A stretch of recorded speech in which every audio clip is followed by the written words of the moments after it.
The word is not evolving, the word has already evolved into a multipolar world.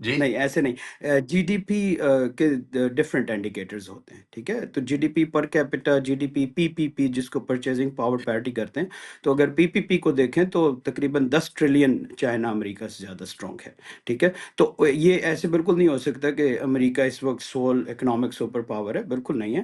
دونوں indicator میں، ایک میں امریکہ ہے آگے، ایک میں چائنا ہے آگے۔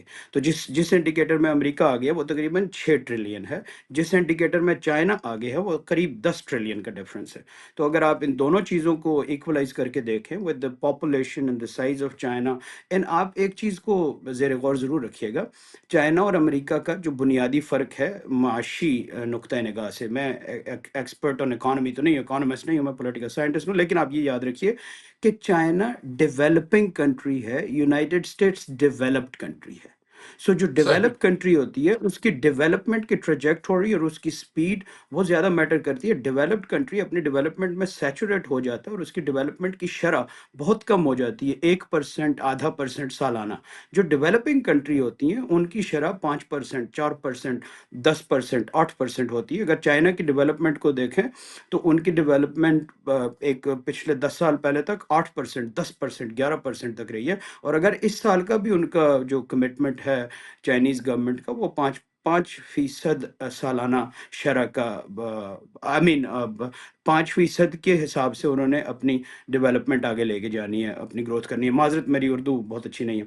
امریکہ کا اگر جو بھی کر لے، جس طرح کی بھی پالیسی لیں، تو 2% سے اوپر بہت مشکل ہے امریکہ کے لیے گروتھ کرنا، because America is a developed country.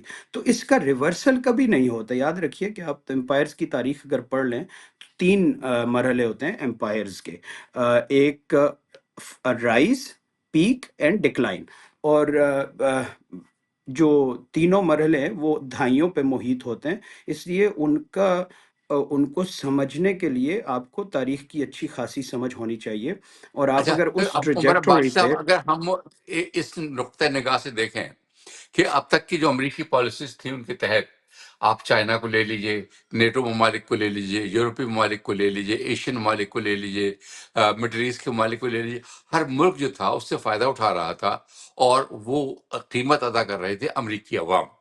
اگر اب نئی پالیسی کے تحت وہ ریلیف ان کو کم کر کے یا ختم کر کے امریکی عوام کو ریلیف مل رہا ہے تو اس میں کیا قباحت ہے؟ ہر یہ ملک ہی چاہے سراسر گا کہ اپنے غلط ہے پالیسی. معذرت کے ساتھ۔ جعفری صاحب یہ سراسر غلط ہے، یہ جو آپ کا بیان ہے یہ سراسر غلط ہے، اور یہ حقائق کے مخالف بات ہے۔ امریکہ کی ترقی کی قیمت باقی دنیا اور غریب ممالک پے کرتے رہے، نہ کہ امریکہ دنیا کی فلاح و بہبود اور ان کی ترقی کے لیے جو ہے وہ قیمت ادا کرتا رہے۔ جب بھی امپائرز گرو ہوتی ہیں تو وہ استحصال کے نتیجے میں گرو ہوتی ہیں۔ تو یاد رکھیے کہ جس کو آپ یہ سمجھتے ہیں کہ امریکی اتنے بینیولنٹ اور اتنے جینرس اور اتنے سخی تھے کہ انہوں نے کمبوڈیا اور ویتنام کی ترقی کے لیے اور دنیا کے بہت سارے افریقی اور ایشیائی ممالک کی ترقی کے لیے قیمت ادا کی، یہ بالکل صریحاً غلط بات ہے، حقائق کے بالکل منافی بات ہے۔ بلکہ جو وسائل اور جن وسائل کی بنا پہ امریکہ کی عوام کے اندر ایک میٹیریل بینیفٹ، یعنی کہ ان کی زندگی میں آسائشیں، ان کا انفراسٹرکچر، ان کے ڈالر کی اسٹرینگتھ، ان کی باقی جتنی بھی انڈسٹریز ہیں ان کی اسٹرینگتھ ہے، وہ بنیادی طور پہ استحصال کی وجہ سے ہوئی ہیں۔ اور وہ استحصال کس کا ہوا؟ کمبوڈین کا، انڈین کا، نائجیرین کا، ایجپشن کا، ویتنامیز کا، چائنیز کا، ان کے استحصال کی وجہ سے انہوں نے قربانی دی امریکہ کی جو ترقی اور خوشحالی ہے اس کے لیے، نہ کہ امریکہ نے کوئی ایسی خاطر خواہ قربانی دی، اور نہ ہی ایسا مگر اگر کوئی آپ دیکھیں مثال حقائق اس پہ کی نظر ڈالیں پائی تو جاتی۔ چین کے ساتھ دیکھ لیں، روس کے ساتھ دیکھ لیں، بھارت کے ساتھ دیکھ لیں، یورپین یونین کے ساتھ دیکھ لیں، تجارتی خسارہ ہمیشہ امریکہ کا ہی زیادہ ہوتا ہے. دیکھیے تجارتی خسارہ جو ہے وہ نقصان نہیں ہے۔ ٹریڈ ڈیفیسٹ اور لاس اور ڈیفیسٹ، خسارہ اور نقصان دو الگ الفاظ ہیں، ان کو آپ مترادفات نہیں سمجھ سکتے۔ آپ بھی اور میں بھی خسارے میں ہوتے ہیں۔ آپ گروسری سٹور میں جاتے ہیں اور وہاں سے سامان لے کے آتے ہیں تو اس میں بھی ایک ڈیفیسٹ ہے، ٹریڈ ڈیفیسٹ ہے، تو وہ آپ کا لاس نہیں ہے، وہ ڈیفیسٹ ضرور ہے، لاس نہیں ہے۔ تو آپ کو یہ سمجھنے کی ضرورت مگر ہے کہ آپ کی جیب سے تو نقصان اور گیا نا، آپ کو خسارے تو میں بہت نقصان فرق ہی ہے۔ ہوا. اچھا دوسرے نہیں، یہ وہ آپ کا بتائیے مجھے کہ خسارہ اب ہوا، نقصان انڈر دا نہیں ہوا۔ سرکمسٹانسز جو اس وقت جی سچویشن چل رہی ہے، عمر عباسی صاحب جی۔ آپ کیا سمجھتے ہیں کہ آنے والے دنوں میں دنیا کا جو نقشہ ہے معاشی طور پر وہ کس سمت میں جائے گا، کیا نقشہ بنے گا یہ؟ میں آپ کو اس کا پارشلی جواب پہلے دے چکا ہوں۔ پہلی بات یہ کہ ہم پولیٹیکل سائنس میں پریڈکشنز کے بزنس میں انگیج نہیں کرتے، تخمینہ زنی ہم نہیں کرتے، بہت زیادہ پیش گوئیاں نہیں کر سکتے، لیکن ایک چیز ہوتی ہے اس کو ایکڈیمک انفرنس کہتے ہیں کہ ہم پاسٹ کے ٹرینڈز کو دیکھ کے مستقبل کے بارے میں ایک بہت ہی محتاط کچھ قسم کی کہہ ایک رائے کا سکتے ہیں، اظہار جی کر بالکل۔ دیتے ہیں۔ جی، تو اس میں غلطی کا امکان ہوتا ہے، اس لیے ہم زیادہ تر جو ہے وہ حالات کو تجزیہ کر لیتے ہیں لیکن پروڈکشن نہیں کرتے۔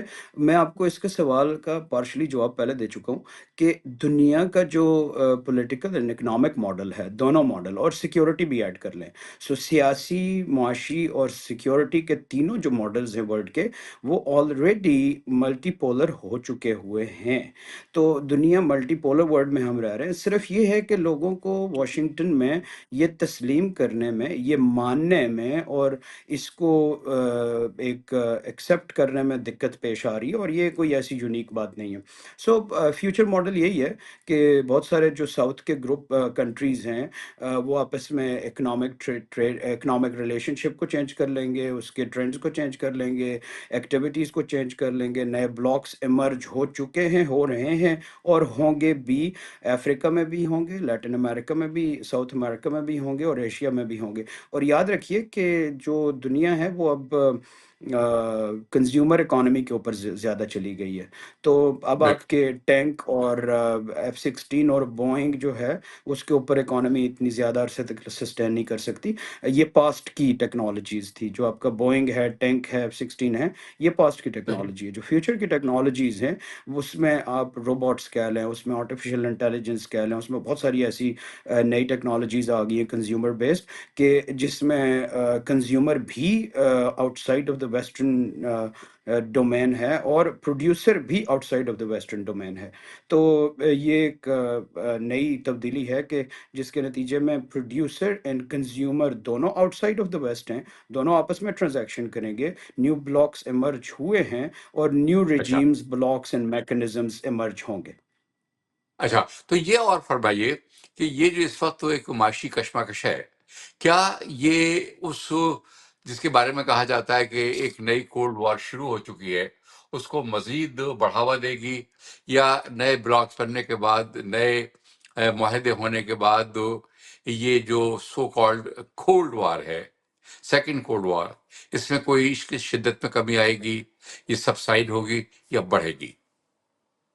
بالکل یہ بات ہے ہی نہیں، یہ جو کولڈ وار کا نیریٹو ہے یا یہ کولڈ وار کی فریمنگ ہے، نیریٹو نہیں بلکہ فریمنگ سمجھیں، یہ تجزیے کا ایک فریم ہوتا ہے، اور اس میں آپ نے جو ریسنٹ چینجز ہیں اس کو کولڈ وار کے فریم میں ڈال دیا۔ کولڈ وار جو ہوئی 1945 سے 1990 تک کے لیے رہی، تو اس فریم میں اس ساری صورتحال کو ڈالنا بالکل ہی میں سمجھتا ہوں کہ ایک غیر موزوں نظریے کا ایک طریقہ ہے، تجزیے کا بھی طریقہ غلط ہے۔ آپ یہ دیکھیں کہ تجزیہ جو کاروں کولڈ کی ایک وار بڑی تھی وہ تعداد ہے جو کہتی ہے کہ پروٹیسٹ، کولڈ وار شروع ہو چکی ہے۔ بالکل ایسے ہی ہے، بالکل ایسے ہے، اور یہ بہت ہی غلط ہے۔ آپ کی کولڈ وار جو ہوئی تھی وہ پروٹیسٹنٹس اور کیتھولکس کے بیچ میں ہوئی تھی، ایسٹرن آرتھوڈاکس کے بیچ میں ہوئی تھی۔ یہ جو موجودہ تبدیلی ہو رہی ہے یہ ویسٹرن سویلائزیشن اور کنفیوشس کی فلسفی کے بیچ میں، تو آپ کو یہ سمجھنا چاہیے کہ جو فلسافیکل انڈر پننگز ہیں، جو سویلائزیشنل انڈر پننگز ہیں، وہ رشیا کی اور ویسٹرن بلاک کی کرسچینٹی کے اندر ان کی انڈر پننگ تھی، وہاں سے وہ ڈیپ روٹڈ تھی۔ جبکہ اس اب کی بار آپ کا جو سامنا ہے وہ چائنا سے ہے، جو کہ اولڈسٹ سویلائزیشن ہے، اور کنفیوشس کی اور چائنیز فلاسفی بہت ہی یونیک اور بہت ڈفرینٹ ہے۔ تو ایسا قطعاً کوئی بات نہیں ہے کہ کولڈ وار کے فریم میں ڈال کے آپ موجودہ صورتحال کو دیکھیں۔ موجودہ صورتحال کو آپ decline of an empire and re emergence of multipolar world, اگر آپ کو میں سمری میں بتاؤں تو decline of an empire and re emergence of a multipolar world, so اس میں آپ اس کو دیکھ سکتے ہیں۔ کولڈ وار تو تاریخ میں ایک بہت کیا آپ چھوٹا اور سمجھتے ہیں بہت کہ یہ مختصر جو سا واقعہ اکنامک تھا 45 سال کا۔ اچھا، یہ جو جی، معاشی کشمکش ہے، آپ سمجھتے ہیں کہ اس میں شدت آئے گی ابھی مزید؟ اس میں شدت رہی ہے، کافی عرصے سے رہی ہے اور رہے گی بھی۔ شدت سے آپ کی میں سمجھا نہیں ہوں مراد کیا، لیکن اگر if I just assume کہ اس کا جو اسکوپ کتنا بڑھ جائے گا، تو یس اس کے اسکوپ میں پھر سے غریبوں کو قیمت ادا کرنی پڑے گی، پھر سے انہی کو قیمت زیادہ ادا کرنی پڑے گی کہ جن کا ہم نے پچھلے 250 سال کی کلونیل ہسٹری میں استحصال ہوتے دیکھا۔ اس ٹریڈ وار کا یقین جانیے کہ ڈونلڈ ٹرمپ کی کیبنٹ کو بالکل کوئی خاص فرق نہیں ہونا۔ ایلن مسک کے کچھ نیچے آ جائیں گے، اس کے جتنے ایڈوائزرز ہیں وہ بلینز آف ڈالرز میں انجوائے کر رہے ہیں، ان کو کوئی اس کا اثر نہیں پڑنا۔ قیمت اس کی یا چند غریب امریکیوں کو، لیکن ایک بہت کثیر تعداد میں متوسط طبقے کے جو لوگ ہیں دنیا کے ساؤتھ میں، ان کو قیمت ادا کرنی پڑے گی۔ لیکن یہ یاد رکھیں کہ رستے نکل آتے ہیں اور رستے نکال لیے ہیں بہت سارے دنیا کے ممالک نے۔ آپ کو اس کی ایک سادہ سی اگزامپل آپ کو دے دیتا ہوں۔ امریکہ کی ساری ٹریڈ سینکشنز رشیا کے اوپر جو لگی، تو کیا رشیا نے ہمارے سامنے گزشتہ 4 سال میں اپنے لیے رستے نہیں نکالے؟ نکل آئے رستے۔ انڈیا کے ساتھ ٹریڈ کیا، انہوں نے اپنا رستہ نکال لیا، چائنا کے ساتھ ٹریڈ کیا، انہوں نے اپنا رستہ نکال لیا۔ اب یہ ہے کہ لوگوں کو رستے نکالنے آگے، اور ان کو ان کے اندر اپنے آپ کو، اپنے مسائل کو حل کرنے کے بہت سارے مواقع موجود ہیں ان کے پاس۔ اور تو شعور بھی آ گئی یہ جی۔ تھوڑا عرصے کے لیے اس کے اوپر پرابلم ہوگا جی۔ بہت شکریہ ہے جناب وہ عمر عباسی صاحب آپ کا۔ ہم اپنے سننے والوں کو اور دیکھنے والوں کو بتاتے چلیں کہ ہمارے ساتھ عمر عباسی صاحب تھے، جو کہ پروفیسر ہیں انٹرنیشنل ریلیشنس کے اور پولیٹیکل سائنٹسٹ ہیں، اور ونسر یونیورسٹی میں کینیڈا کی پروفیسر کی حیثیت سے کام کر رہے ہیں۔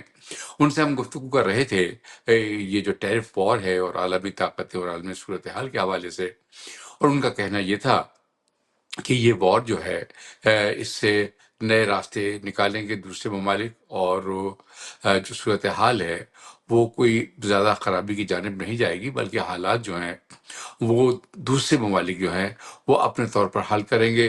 اور وہ اس بات سے اتفاق نہیں کرتے کہ اس سے کوئی امریکی عوام کو خاص فائدہ ہوگا، یا یہ کہ یہ کوئی نئی کولڈ وار ہے جس میں شدت آئے گی اس ٹیرف وار سے۔